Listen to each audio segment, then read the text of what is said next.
నమస్తే, welcome to Suman TV. నేను మీ విష్ణు. ప్రస్తుతంతో పాటు certified mutual fund advisor and Corporation Bank ex senior manager S Rajasekhar garu ఉన్నారు. వారితో మాట్లాడదాం.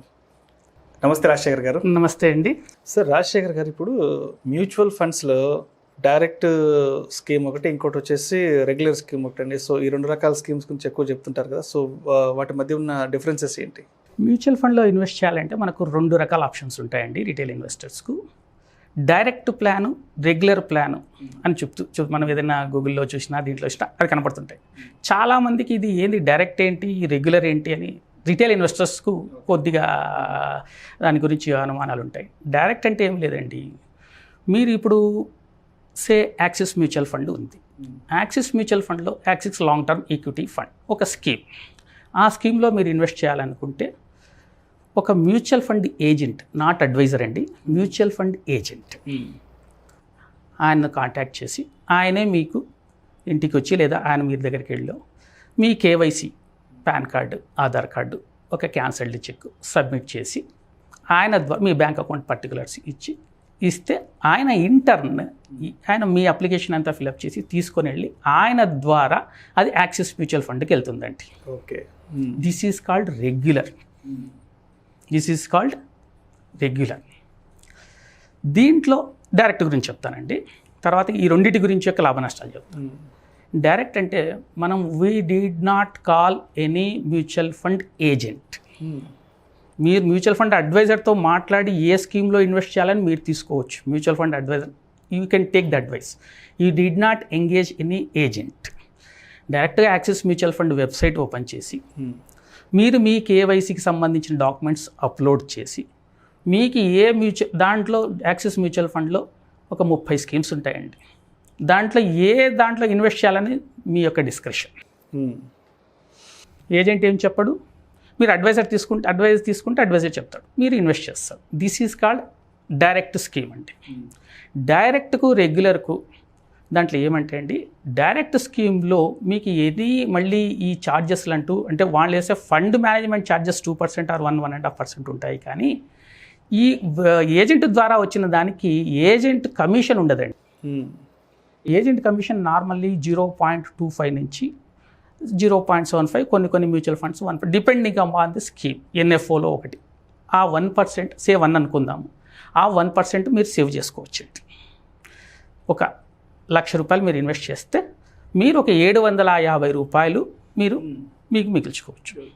కానీ దీంట్లో నేను అడిగేది ఏమంటే, మీకు రిటైల్ ఇన్వెస్టర్కు యాక్సిస్, నేను ఇవన్నీ చెప్పేవన్నీ ఉదాహరణకేనండి. I'm not recommending any mutual fund. నేను ఎగ్జాంపుల్ సేక్ నేను చెప్తున్నాను.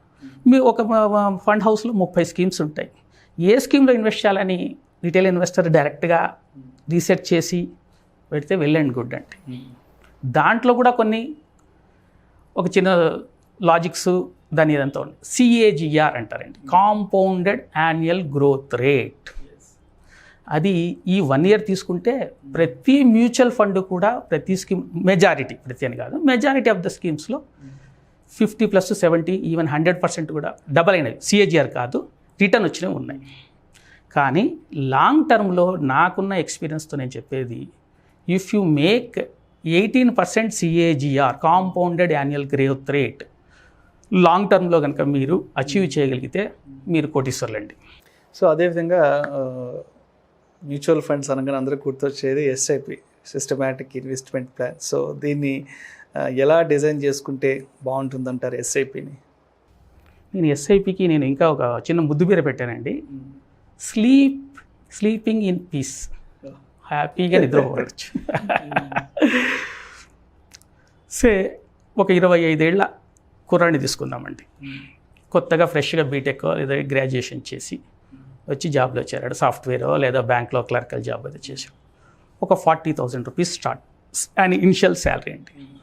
నెక్స్ట్ అతను చేయబోయే పని ఏమండి, 2.5 lakh పెట్టి what you call that Enfield ఏదో అంటారు, బుల్లెట్, అది EMIతో కొంటాడండి. ఎందుకంటే అది క్రేజ్. కొనండి, తప్పేం లేదండి. దాన్ని మీరు ఒక 2-3 ఏళ్ళు పోస్ట్పోన్ చేసి, లేదా ఐఫోన్ కొంటాడండి, ₹70,000, ₹80,000 EMI, బజాజ్ ఫైనాన్స్ కార్డు ఇస్తారు, వాళ్ళే తీసుకుంటాడు. దాన్ని మీరు కొద్దిగా పోస్ట్పోన్ చేసి లేదా తీసుకోవచ్చు. ఒక థంబ్ రూల్ ఉంటుందండి ఫినాన్షియల్ ప్లానింగ్లో. థంబ్ రూల్ ఏమంటే మీకు వచ్చే ఇన్కంలో పర్ మంత్లో మినిమం 20% అన్నా షుడ్ గో టు సేవింగ్స్కి వెళ్ళాలి. ఎస్, అవును. అప్పుడు మీరు you can retire rest of the life అంతా పీస్ఫుల్గా ఉంటారు, హ్యాపీగా ఉంటుంది. మీకు ఏమి అన్ఫోర్సీన్ ఏమన్నా ఇది జరిగినా కూడా సర్కమ్స్టెన్సెస్లో ఏమైనా ఎక్సిజెన్సీస్ ఏమైనా ఉన్నా కూడా యూ విల్ బి సేఫ్. ఈ పాండమిక్లో చూడండి చాలామంది దే లాస్ట్ జాబ్స్. ఒక 4-5 ఏళ్ల కిందట వచ్చిన కుర్రాళ్ళు సాఫ్ట్వేర్ ఇంజనీర్స్ కూడా వాళ్ళు they did not save, last there jobs. అప్పుడు అర్థమైంటుంది పాండమిక్లో సేవింగ్ అనేది. అవును. సిప్కి వద్దామండి, సిస్టమిక్ ఇన్వెస్ట్మెంట్ ప్లాన్. సో 50,000 రూపాయలు ఇది తీసుకొని శాలరీ వస్తుంది ఆయనకు, టేక్ హోమ్ అనుకుందాం మనం. ఒక 20% అంటే 10,000 రూపీస్. 10,000 రూపీస్ ఆనందంగా సేవ్ చేయగలరు కదండి. అమ్మాయి అయినా 10,000 సేవ్ చేస్తానంటే, నా కూతురు అండి, she a software engineer in LNT Infotech. ఆ అమ్మాయికి వచ్చిన శాలరీ వచ్చిన ఫస్ట్ డే నుంచి నేను 10,000 సిస్టమిక్ ఇన్వెస్ట్మెంట్ ప్లాన్ స్టార్ట్ చేయొచ్చు. ఎస్ఐపి అది విత్ హర్ రిలక్టెన్స్. ఆమె కూడా ఇదే నేను ఇది కొంటానన్నా యాపిల్ ఫోన్ అది అది కాదమ్మా. చాలామందికి ఆఫ్టర్ ఎస్పెషల్లీ సాఫ్ట్వేర్ వాళ్ళకు 50 years after attaining their 50 years of age they feel somewhat stressed. 25 start చేస్తే ఇంకో 25 వరకు మ్యాక్సిమం పని చేయగలరండి. తర్వాత రిటైర్ అయిపోదాం చేయలేరు. ఆ ప్రెషర్ మ్యాక్సిమం 20 ఏళ్ళు 25 అప్పటికే అసలు మీరు గమనించండి. ఎస్పెషల్ సాఫ్ట్వేర్ ఇండస్ట్రీ గురించి నేను అంటే నాకున్న సర్కిల్ అంతా కూడా సాఫ్ట్వేర్ ఇండస్ట్రీలో ఉండేవాళ్ళు. సో ఒక 25 సంవత్సరాలు ఉండే కుర్రాడు ఒక 50,000 రూపాయలు లేదా 40,000 వచ్చినా కూడా 10,000 కట్టండి. ఇంట్లో వాళ్ళు కూడా ఏమనంటారండి, నేను బుల్లెట్ కొంటానంటే ఇంట్లో వాళ్ళు ఏమని అంటారేమో, కానీ మీరు 10,000 రూపాయలు నేను సిస్టమిక్ ఇన్వెస్ట్మెంట్ ప్లాన్ అంటే ఇది నాన్న అని చెప్తే ఆయన ఇంకా మాట్లాడితే ఇంకా 2,000 ఎక్కువ ఇస్తాడు ఆయన, నా జేబులో నుంచి తీసుకోండి. అలా వద్దు, 10,000 రూపాయలు కడతాం అనుకుందామండి. 10,000 రూపాయలు చొప్పున 25 years మనము ఏం చేస్తాము, 5 మ్యూచువల్ ఫండ్లు డైవర్సిఫికేషన్. మళ్ళీ ఇక్కడ కూడా మీరు అన్నీ తీసుకొచ్చి ఒకే మ్యూచువల్ ఫండ్లో వద్దు, పోర్ట్ఫోలియో డైవర్సిఫికేషన్. ఎందుకంటే మీ ఫండ్ మీ 10,000 will be managed by 5 fund managers. లేదా మీకు ఓపిక ఉంటే 10 మ్యూచువల్ ఫండ్లో కూడా వేసుకోవచ్చు, స్కీమ్స్లో కూడా వేసుకోవచ్చు, మంచివి చూసుకొని. నేను చెప్పేది ఉదాహరణకు చెప్తున్నానండి, యాక్సిస్, ఎల్ఎన్టీ, సో మచ్. ఇవన్నీ కూడా మీకు 18% మినిమం వస్తుందండి. మీరు 25 years కనుక మీరు ఏం చేయగలిగితే 18% వస్తుందండి. అది కన్జర్వేటివ్గా నేను చెప్తున్నదండి. నేను ఇన్వెస్ట్ చేసిన మ్యూచువల్ ఫండ్స్లో I have seen 27% CAGR also. 27. Yes, నేను ప్రాక్టికల్గా మాట్లాడుతున్నానండి. ఎస్, ప్రతిదీ అలా వస్తుందని కాదు. సో కొన్ని ఇక్కడ మ్యూచువల్ ఫండ్ అడ్వైజర్ యొక్క రోల్ వస్తుందండి. అంటే మనం మామూలుగా అయితే 12 to 15 అంటేనే చాలా ఎక్కువ అన్నట్టుగా చాలా భయంతో మేనేజ్ చేసుకుంటాం. అంటే మినిమం ఒక 12 to 15 పెట్టుకుంటాం, ఇంకా అంతకు మించి క్యాలిక్యులేట్ చేయం కూడా. మీరు చెప్తున్నా కదండి, నేను 27% నేను మ్యూచువల్ ఫండ్. ఎవరైనా నా ఫోన్ నెంబర్కి ఫోన్ చేస్తే నేను ఫ్రీగా చెప్తానండి ఆ మ్యూచువల్ ఫండ్ ఇది. 15% కూడా ఒప్పుకోరు చాలా మంది. 15 ఈజ్ ద మినిమం. కానీ 12 తీసుకుంటారు అందరూ కూడా. 12 తీసుకుంటారు, డిఫాల్ట్గా 12 తీసుకుంటారు. 15 అంటే కూడా ఏదో కొంచెం డౌట్ఫుల్ అన్నట్టుగా ఉంటుంది. ఎందుకంటేనండి 6% మీకు ఇన్ఫ్లేషనే ఉంది. ఇన్ఫ్లేషన్ 6% ఉంది. మీరు అలాంటప్పుడు మీరు 12 తీసుకుంటే ఏమవుతుంది, ఓన్లీ డబల్ చేసుకున్నారు. డబుల్ అంతే. వీ హ్యావ్ టు ఎయిమ్ ఇంకొంచెం ఏనుగు కుంభస్థలాన్ని ఏం చేయాలి, 24+. నేను 25 yearsకు కనుక ఎవరైనా కనుక చేసుకుంటే వాళ్ళు దాంట్లో 25 years మాత్రం ఇంకా వాళ్ళకి ఇంకో బ్యూటీ ఏమంటే ఈ 40,000 50,000 రూపాయలు ఈ రోజు ఉండే శాలరీ అండి, ఒక 1 year తర్వాత 10% పెరుగుతుంది, డిఎస్ పెరుగుతాయి, ప్రమోషన్స్ వస్తాయి. అవన్నిట్లో కూడా అసలు స్టెప్ అప్ సిప్ అని కూడా ఉంది. నేను దాని గురించి మాట్లాడలేదు. ఈ 10,000 రూపీస్ చొప్పున గనక అతను 25 years కనుక వేసుకుంటే దాదాపు నేను 22% వేసానండి. CAGR అరౌండ్ 12 crores వస్తుందండి. నెలకి 10,000, 25 సంవత్సరాలు ఇన్వెస్ట్ చేసుకుంటే 12 కోట్ల రూపాయలండి. 12 crores. మీకు ఎంత ఇన్ఫ్లేషన్ పెరిగినా మీకు 12 కోట్ల రూపాయలు నాకు తెలిసినంత వరకు అది చాలా బ్యూటిఫుల్ అమౌంట్ అప్పటికి.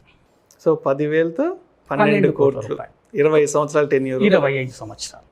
So at the age of 25లో స్టార్ట్ చేస్తే 50కి అంతా అమౌంట్ రెడీ అయిపోతుంది అంటారు. మీరు కావాలంటే కంటిన్యూ చేయొచ్చు యువర్ జాబ్, లేదా హ్యాపీగా వచ్చి లైఫ్ ఎంజాయ్ చేయొచ్చు. ఓకే, ఇదేంటి సిస్టమిక్ ఇన్వెస్ట్మెంట్ ప్లాన్ గురించి. దీంట్లో కొన్ని చిల్డ్రన్స్ ఎడ్యుకేషన్కి సంబంధించి ఉంటాయి, కొంతమంది డాటర్స్ మ్యారేజ్ అంటారు. దాన్ని బట్టి ఆ యొక్క గోల్ని బట్టి మనం ఏ మ్యూచువల్ ఫండ్ స్కీమ్లో ఇన్వెస్ట్ చేస్తే బాగుంటుంది. మనకు రిటర్న్ను ఏం చేయాలి, at the same time safety of the investment. నేను స్టాక్ మార్కెట్లో మనం చాలామంది అడిగితే 99% నేను ఇది కొన్నాను అది కొన్నాను నాకు లాస్ వచ్చిందని చెప్తారు తప్ప, నేను మ్యూచువల్ ఫండ్లో ఇన్వెస్ట్ చేసి నాకు లాస్ వచ్చిందండి అని చెప్పేవాళ్ళు చాలా చాలా తక్కువ అండి నా యొక్క అనుభవం. రైట్. అందుకని చాలామందికి నేను ఎస్పెషల్లీ యంగ్ జనరేషన్కు systemic investment plan is the golden Mantra.